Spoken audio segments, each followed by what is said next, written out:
Okay, we're starting Sim Kuf Yud. I'll say we're doing Sef Aleph for whatever that's worth. The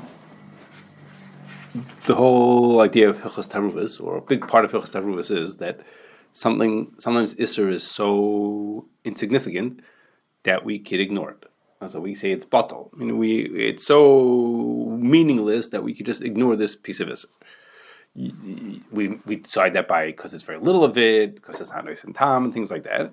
But sometimes, even though there's a tiny amount of Isser, or it's enough to, so to speak, qualify to be Bitul, but there's something important about this thing that tells us it can't be Bitul. So we've talked about 5 different types of that. I'll read them with you. Davar Shebiminyan, Aberia, Davar Shebiminyan, and some that's for Chazrusa. So there's something important or plays a big role in the food, and therefore it can't be Bitul. Right? Those are reasons why. And today, we're going to do the last one of those. The last one of those Hilchos Taruvos of reasons why something can't be Bitul. That's a Davar Chashav. Something that's Chashav. Okay, and we'll find out what that means. It's so important, so prominent that it can't be Bitul. So, for example, the Gemara says, this is not so relevant to us, but the Gemara says an example of that. Gemara says a living animal can't become Bitul. Okay, so it's chashav. It has certain chashivas to it, certain prominence to it because it's alive. It's a whole living thing. So the one that we care about, the most common example of davar chashav that we care about is Davar Shebiminyan, something that you count. Okay, and there's lots of pratim to that thing. That's what we're going to talk about. Okay, so the first like this: the Mishnah and the Gemara say there are 3 shitas of what it takes to be a Davar Shebiminyan. The first is Rabbi Kiva, who says there are only 7 things that are considered Davar Shebiminyan. Okay, there are 7 very specific things that are Davar Shebiminyan. But before I go on, let me mention, for most things that can't be Bitul, most things that are not able to be Bitul, it makes a difference if it's min b'mina and min b'she'ein mina. That's for most things. The exception to that was Davar She'esh Matirin. Davar She'esh Matirin is only not Bitul if it's min b'mina. And the Mechaber sounds like that a Davar Shebiminyan also has to be min b'mina. Okay, that's what it sounds like from the Mechaber. But the Shach says he doesn't really mean that. He just means it's almost impossible to have a Davar Shebiminyan that should be min b'she'ein mina, and you shouldn't know which is which. So the Shach comes up with examples of it, but he holds really in Din makes no difference. There's only Davar She'esh Matirin that it has to be min b'mina. Okay, anyhow, so there's 3 shitas. There's Rabbi Kiva, who says there's only 7 things that count as Davar Shebiminyan. Okay, Rabbi Yochanan says es shadar limnais, which means is things that are always counted. The only way you sell these things is by counting them. That's the things that can't be bought. So it's more than 7, but it's the only way to sell it is by counting them. And Rosh Hashanah says kol shadar limnais means things that are, if they're ever counted. It doesn't have to be exclusively counted, but if it's part of the way you sell it is through counting, that's considered Davar Shebiminyan also. Okay, so the Mechaber paskins like the most cool dikashita, like Rabbi Kiva, that only 7 things are Davar Shebiminyan. Okay, only that 7 specific things are Davar Shebiminyan. Not going to argue on Kiva. So who's the Tana like? So I don't remember the Chezra of the Gemara. That's a good question. I don't remember. So of those 7, there's only 1 sort of 2 that are negatas. Okay, the one that's only sort of negatas is kikr shel bal bayis. If a person makes a loaf of bread at home, that's a Davar Shebiminyan. You count your loaves. The Shach says maybe even a baker's loaf also. Not so relevant to us how that would be a shaila of taruvas. But the Mechaber, one of the other 7 that the Mechaber holds is considered Davar Shebiminyan is chavius gedolos, large containers. And the example for us of a large container, what's considered chavius gedolos, is a 55-gallon drum or a tote. Okay, those are large containers of something. And Hagam that I just mentioned, the word 55-gallon tote drum. So it means we're doing by the side, but what's inside of it. We're not by the drum. But Lamaisa Rebelsky said everyone tells it it's by the drum. Okay, it's a drum. The fact that we happen to mention that it holds 55 gallons is just like a way of talking. But be'etzem, it's by the drum. We have 6 drums of the thing, so we need 4 more drums of something. So it's considered that the Mechaber would hold that's chavius gedolos, and that would be those. So now it means if we have 1 drum of animal-based glycerin, meaning it's asa machmas atzmai, which has to be. Okay, you could Davar Shebiminyan is only not Bitul if it's asa machmas atzmai. It's inherently treif. So we have a 55-gallon drum of animal glycerin that got mixed into other drums. It can't be Bitul. It's chavius gedolos. It's a large container. It can't be Bitul. But if we have a retail-sized bottle okay, or we have of animal fat, of amar treif, or a bottle of stam yain. That's the Ramah's case of stam yain. A person has a bottle of stam yain mixed into other ones. That's not considered that's not chavis gedolos. That's a small container. That's called, and that could be batel. Okay, according to the Mechaber, that could be batel. That's not a Davar Shebiminyan. Okay. Don't we always sell bottles by the bottle? By Don't. the number of bottles? So I was going to get to that in a second. So the Well, it's a Rikiva. You're saying Pasuk Rikiva says only certain things. It's not the rule is not anything that's sold in here. right. Okay. So okay. Okay. I was going to explain that in the Ramah, like he said. I was going to get to the Ramah when I knew I was going to say that, but I was going to say that when I get to the Ramah. Okay, because the Ramah says like Rabbi Yochanan. The Ramah says like Rabbi Yochanan that the only thing we consider Davar Shebiminyan is things that are so again in the Mechaber it's for sure nothing. According to the Mechaber, there are only 7 things that are Davar Shebiminyan. Okay, so a small bottle can't be anything. It's not one of those 7 things. The Ramah says we pass on Rabbi Yochanan that it's things that are always sold by number or by counting them. So for example, in the United States, we sell eggs by the dozen, or a tray of 30 eggs. Okay, we sell eggs by the amount of eggs that there are. So that's a Davar Shebiminyan. So if we had a chicken that was a treif laden egg, so that egg is inherently treif. Okay, that egg is inherently treif, and that egg was now mixed with other eggs. We would say they're all usher. It could be mixed into 1,000 eggs. They would all be usher because it's Davar Shebiminyan. Okay, we count eggs by the individual. Right, I bought a dozen eggs. So then it's eshetar limnos. It's things that are always sold by number, and they would be bottled. Okay, but the Ramah says specifically that a bottle of a small size container is not considered Davar Shebiminyan. Okay, and the way it comes out is like this. It's a subtle reading. It's not an ardinim. It says like this. There's a Gemara that says the Gemara says like this that if you have a ring that was used in avodah zarah service, some kind of avodah zarah service, it can't become batel. Okay, so the Rambam and the Mechaber hold that the reason why it can't be batel is because it shouldn't count as a Davar Shebiminyan. It wouldn't count as a Davar Shebiminyan, but it's a special chumrah that anything that has to do with avodah zarah type isurim has a special rule. It can never be batel. It's takruvas avodah zarah. It can't be batel because there's a special connection to avodah zarah. Since this ring was used for avodah zarah service, therefore it can't be batel because it's from avodah zarah. So the Mechaber says, so if I have a bottle of wine that's stam yain, of yain nesach. If I have a bottle of yain nesach, then it can't be batel.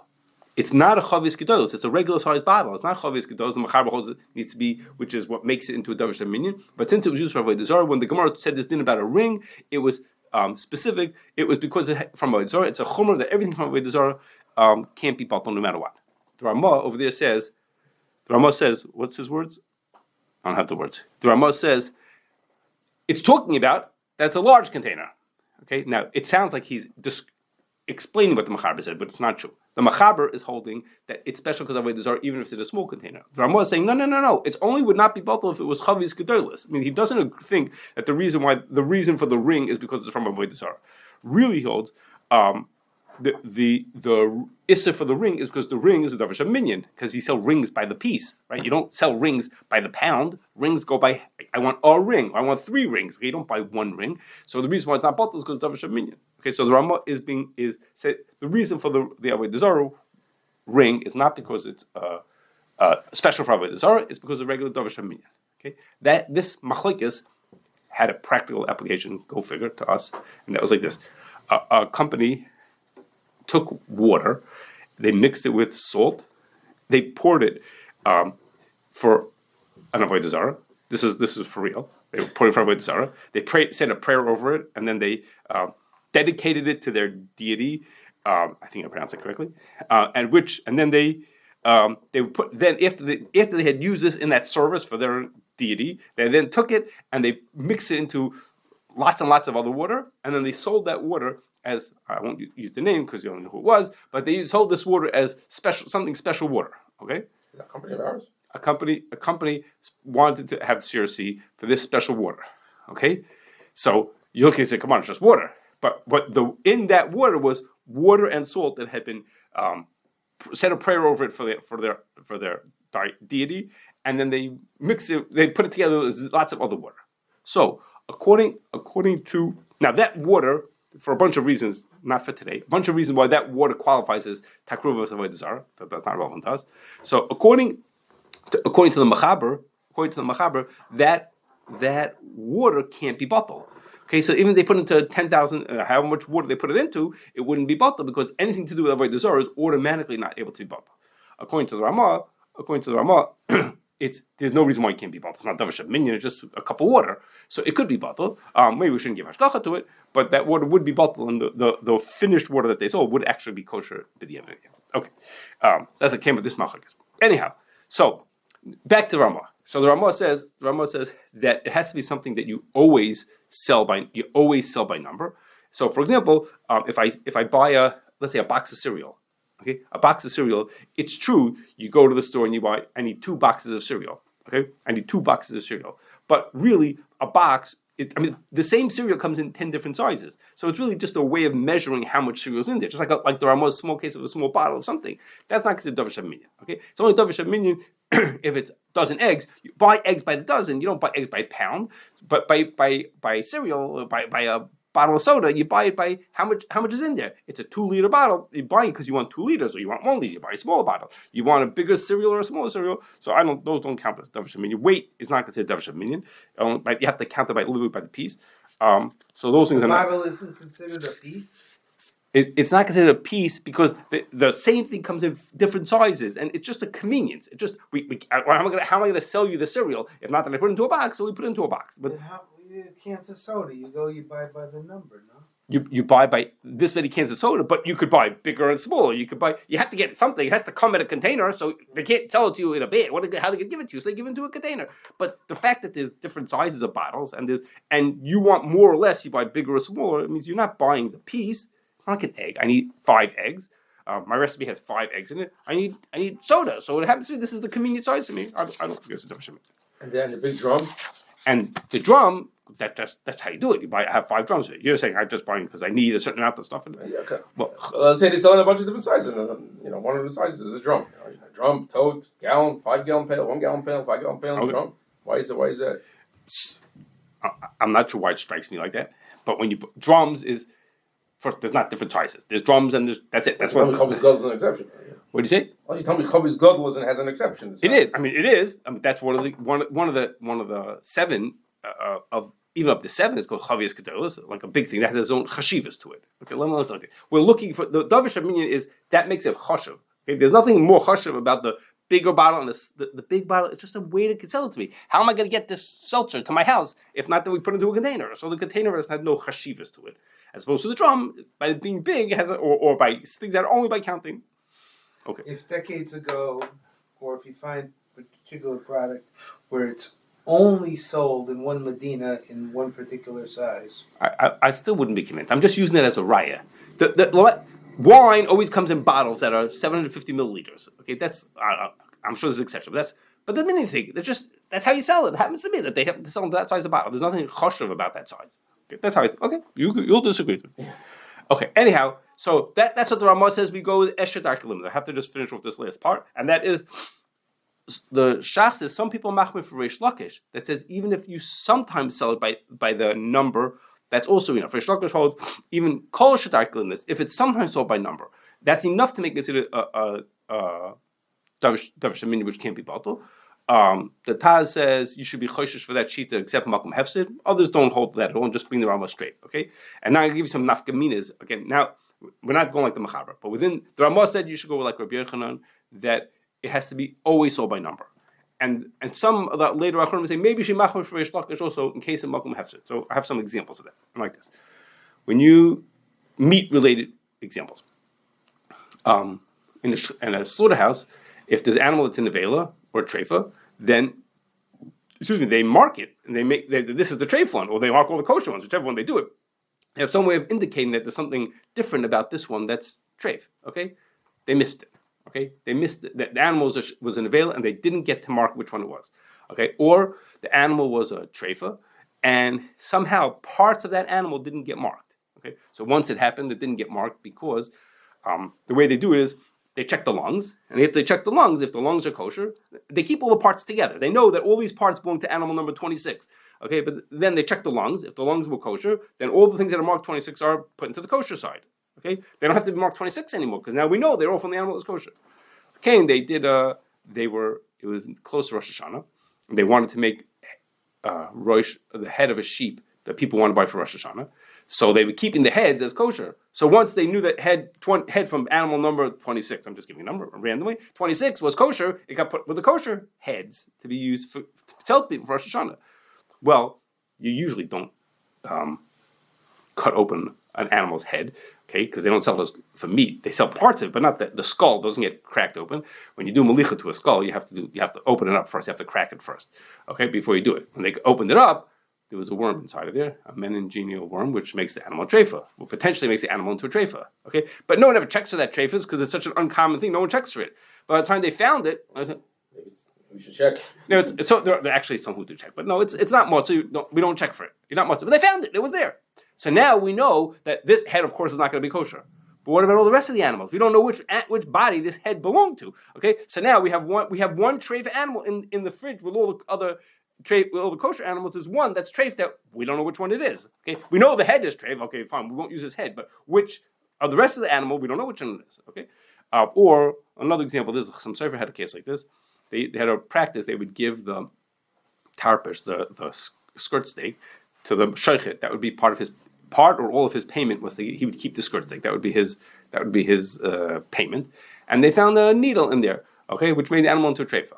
Okay, by the time he took it, when he got home and he looked at it, and he noticed that there was this thing in it, he didn't know which animals it belonged to. So again, back in the slaughterhouse, let's say they had shechted 5 animals. I don't remember how many there were. 5 animals, and he doesn't know which animal this belongs to. Okay, so we have a case where the animal is treif. We have a treif animal mixed in with all the rest of them. But we don't know which one it is. Okay, we don't know which one is the treif, which one is the kashrus. We have terubas. Okay, so what it is like this.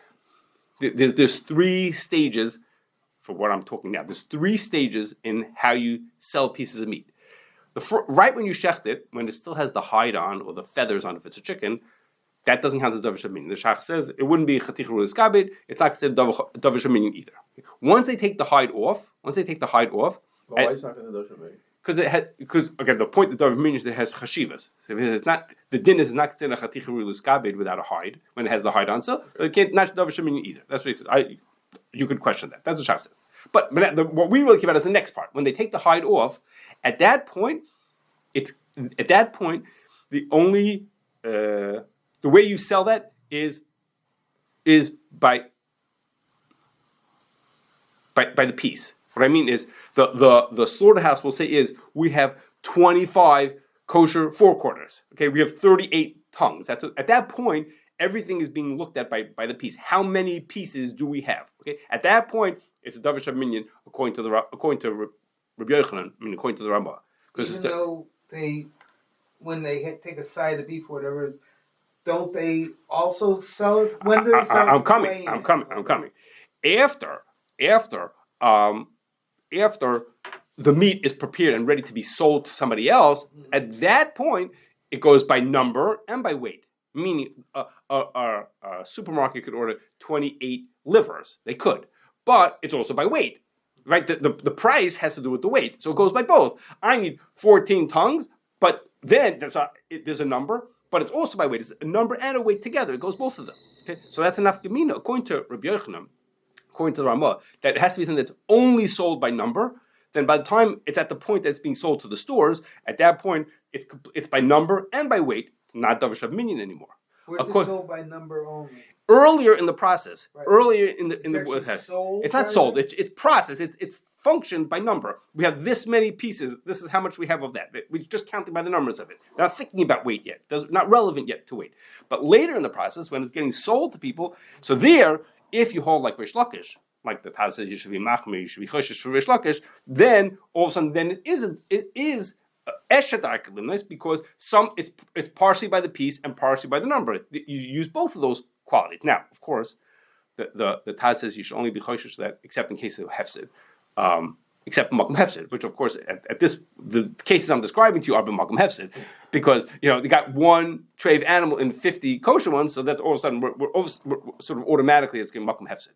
But it had been a smaller situation, then it would be not. But I'm just giving you as an example of a nafkamina between these sheetas. But you're still selling it by the weight.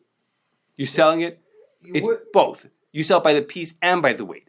Meaning, in other words, you cut up a tongue. You sell the tongue cut up. If you would only sell whole tongues, even though you would charge for the weight, it wouldn't make it not Davar Shebiminyan. It's because you sell it cut up. No, just that's not what I'm saying. No, I said I need to charge by the weight. If I only sell whole tongues, but I need to charge whatever. That's the way the business works. Charge by the weight. I don't think it makes it not Davar Shebiminyan. That's why I'm disagreeing with you. When I sell eggs, we don't weigh the eggs before you sell them to me. You just bought a dozen eggs. I understand, but this is even more chashuv. It's like gold. I need to go by the weight. It doesn't make it less chashuv. If I only sell whole pieces, why does it make it less chashuv? Because I want to charge by the weight. So that's what I'm saying. The nafkamina between esher darkeliness and kosher darkeliness. Is it only sold by number? How do you know I'm not right? Well, I'm saying it's for. I'm saying it's for over here. I'm saying the fact is you cut up tongue. You sell cut tongues, cut up. You don't sell whole tongues. Okay. When you buy a tongue, sell me a tongue, and they'll sell the whole tongue, but they sell it by weight only. That's what I'm saying. It's both. I'm saying it's both. I want a tongue. That's what I came in looking for a piece. I want 4 chicken bottoms. Okay, I need to make 4 chicken bottoms. They're also done by weight, also, right? But so it's both. There's a number and there's a weight. It goes both together. So that's esher darkeliness. Only some people hold like that's Davar Shebiminyan. They sell chickens all kinds of cuts and sizes. They eat ground chicken also. I mean, it's not. Okay. Don't only sell it. Okay. Another. We could argue a couple of times. I have one or two more things to say, and then we could argue on me then also. That's okay. Now this stuff that I'm telling you is not so relevant. You would typically never see this. It's back at the shechita that this would be relevant to us.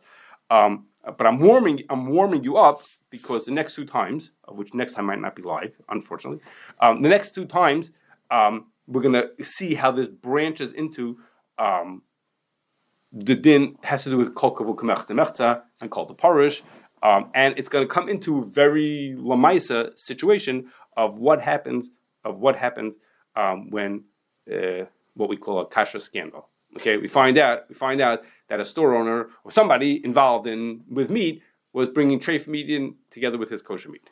Okay, there was a store owner, the chef, or somebody was doing that, and what happens at that point? And these dinim, this Davar Shebiminyan is going to play a big role into it, together with kol kavua and kol deparush, which we're going to get to the next 2 times. How they play in the next time to talk about the nuts and bolts of it, and then the third time about how it plays out in the kashrus scandal, how all these rules apply to a kashrus scandal. Okay, so now I'll just mention also Chatichi Rulis Kabed also fits into this. We talked about it different time. I'm not going to tell that over to you, just because I want to tell you the last thing.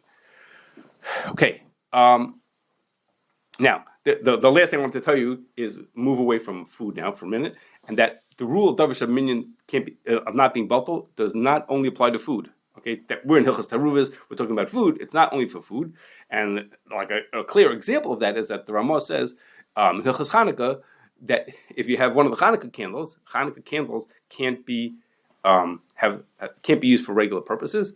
And so if you have one candle, you don't remember, now it got mixed into other candles. Candles are counted, right? I need this many candles, right? For Shabbos, I'm lighting X number of candles, or for Hanukkah, and therefore they can't be Bitul because they're considered Davar Shebiminyan. Okay, so that just tells you the idea for what I'm introducing you to, what I'm about to tell you, that you can have Davar Shebiminyan even if it's not a food item. Okay, so what happened is this is a story came up about 200 years ago. Happened was there's a whole bunch of Gedolim wrote letters to each other about the following situation that happened. In whatever town they had a Sefer Torah, and they found a mistake in it. So they put Sefer Torah back into Aron Kodesh, wherever they put it, and they had a mistake. They didn't use the Sefer Torah. Okay. Then eventually one day they wanted to fix the Sefer Torah. Okay, they decided they're going to fix it up, and they looked high and low and they couldn't find the mistake. Okay, so they knew that this Sefer Torah had a mistake in it, but I'm sorry. Take that back. They put it back into the Aron Kodesh. Okay, and when they wanted to fix it, they couldn't remember which Sefer Torah had the problem with it. Okay, not that they knew this one had the problem. They didn't know which Sefer Torah had the problem. They didn't put the gartel on the right. Outside. Maybe after the story is when they started this idea to put the gartel on the outside. So they went looking all the Sefer Torah. They checked them and they checked them and they checked them, and they couldn't find the mistake in any of the Sefer Torah. But they knew that one week they had a problem and they put it away because there was a problem. But no one had a clue which one it was. Okay, so the question was, so a big part of the tshuvas that were written about this story had to do with whether you could use it Sefer Torah, it's puzzle. Sefer Torah kind of rules. It's not negatas. Okay, I'm not talking to you about that. But the question was, could the puzzle Sefer Torah be bottle in the other ones?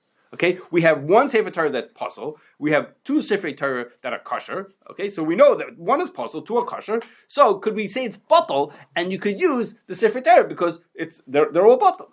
Okay, that's the shaila that they were talking about. Okay, so there were two parts of the shaila that get to what we're talking about Davar Shebiminyan. Okay, the first is like this: the Chassam Sofer and the Maram Shik said that Sefer Torah is a davar chashuv, and it can't be bottle, and it can't be bottle. And the first element of what they said was, the first argument was is the Sefer Torah asur machmas atzmai? In order for something to be considered Davar Shebiminyan that can't be bottle, any of the things that can't be bottle, they have to be inherently puzzle. So the Chassam Sofer said, he says, well, it's puzzle, right? There's something wrong. One of the letters, whatever the mistake was, there's something. This Sefer Torah is inherently puzzle. It's not puzzle because of an outside reason. It's inherently puzzle. Okay, and others, the Binyan Tzion said, he says, no, it's not. It's not inherently puzzle. He says if milk and meat get mixed together, it's puzzle. Nothing you could do to it can't be changed, it can't be fixed, you can't make it unpuzzle, you can't do it. Over here, look, if you would just fix the one letter that had the mistake in it, it would go back to being kosher again. So it's not inherently puzzle. There's nothing inherently puzzle about this. It happens to be there's a little side problem that at least one of the letters is no good. He says so. You just have to fix up that problem. And if you fix up that problem, it would be okay. So that means it's not asur machmas atzmai. If it's not asur machmas atzmai, then it's not can't qualify as a davar chashuv, davar shebiminyan, and therefore it could be bottle. Okay, so the Binyan Tzion said that it could be bottle. Okay, now that same shaila about whether it's considered an inherent psul or a outside psul came up in another situation of a non-food. And that was, there's a rule, you know this din, that if something is muktzah, and you purposely put it on top of something else that's not muktzah, you want it to be there for when Shabbos starts, you want the thing to be there, the thing that's holding it up is considered a basis, it's holding up the davar to us, it's also muktzah. So there was a simcha, and the ladies came to bench licht, and for whatever reason they put the candles on top of chairs. Okay, that's where they put them on the side of the room, wherever they put them on chairs to bench licht.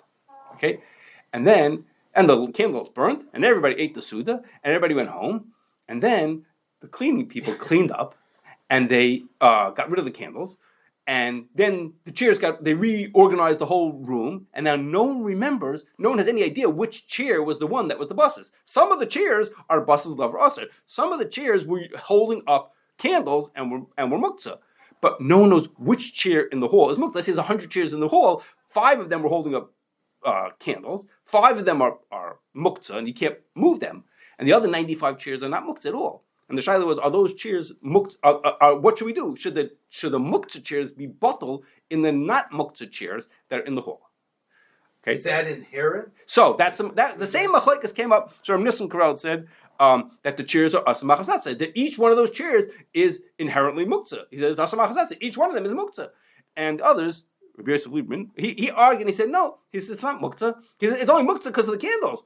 It's not machmas atzmai. It's muktzah because there's an outside thing that's making it muktzah. The thing itself is not muktzah. It's the outside thing that makes it muktzah. Okay, that was a machlokes about whether that should be the same question, which is you have a thing that you're not allowed to use. The Sefer Torah is possible, or the chairs are muktzah. But it's sort of an outside thing, but it's sort of inherent, right? It is a basis of Asr, but it's a basis because of the candles. So that's a machlokes about those. Okay. I would think basis may be a different question than Sefer Torah. Because it's a basis, it's not the thing itself. Basis, but you say inherently means it's somebody else's problem. I mean, I see it as different child. I'm not saying the conclusion is different. So machlokes about it. Okay. Now, the second machlokes, usually about the Sefer Torah case was the Chassam Sofer said is that things can only be bottled if there's a taruvas. Okay, taruvas means that you can't find the isser, and since you can't find the isser, so now we have a taruvas, and therefore we can talk about it being bottled. He says over here, we can find the isser. Try harder. Keep on looking. Eventually, you could find the mistake. It's a mistake that's visible, right? Obviously, somebody saw it one time; they saw the mistake. You could find it again. Go for it. Go find the mistake. So it's not a taruvas altogether. So what are we talking about? Taruvas and whether Davar Shebiminyan? He says it's not a taruvas altogether because it speaks to like what's the level of turking you do. So that this talks back exactly, and the Binyan Tzin said the Binyan Tzin said no, it's not true. It is a teruvus, and that talks back to what we once talked about. There's a rule. This in Hilchas Teruvus is an efshel hasir. Could get the isser out. Some of the Achronim say that only that if there's any way in the world to get it out, you have to get it out, and others say there's only so far that you have to go. Okay. And that is totally really, we talked about it then, is this thing that Efshel Hasir is not a teruvus, is that a deraisa or derabanan? Is that deraisa, this is not a teruvus? So if it's not a teruvus, so then nothing. You're too big, you can't do anything. Nobody can hold you have to go to any, let's say you could do something, you do DNA testing and figure out, something on every animal before you eat it to figure it out. Nobody's going to say you have to do that. Okay, so we talked about it back then. Like if it costs more than the whole thing, nobody's going to do it. Okay, so it's a fair question. We talked about it back then. And here by the same thing, the Chassam Sofer says, you can find it. And the Binyan Tzin was like, find it. They tried. They did everything they could. They managed to pull the hair out. They can't find the mistake. At some point you say it's kosher. The guy who saw the mistake, it was wrong. Yeah, okay. That's a different angle. I mean, that guy did the mistake. Yeah. Obviously, he didn't. You can find it, Wait 100 years till they invent the computer scan. Yeah, maybe Malik fixed it. I don't know. Okay, so, and one last case is this same shiloh would be negated to. These same two shilohs that I'm telling you about the Sefer Torah would be negated. The same thing to shatnez also.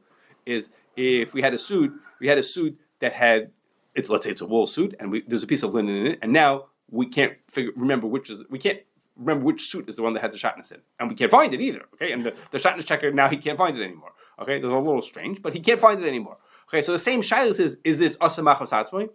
Is the suit now inherently treif, inherently shatnez? Because the reason is because you could remove it. You could if you pulled out the linen. That's what the Binyan Tzin said. I said I could just pull out the linen. I could fix the Sefer Torah.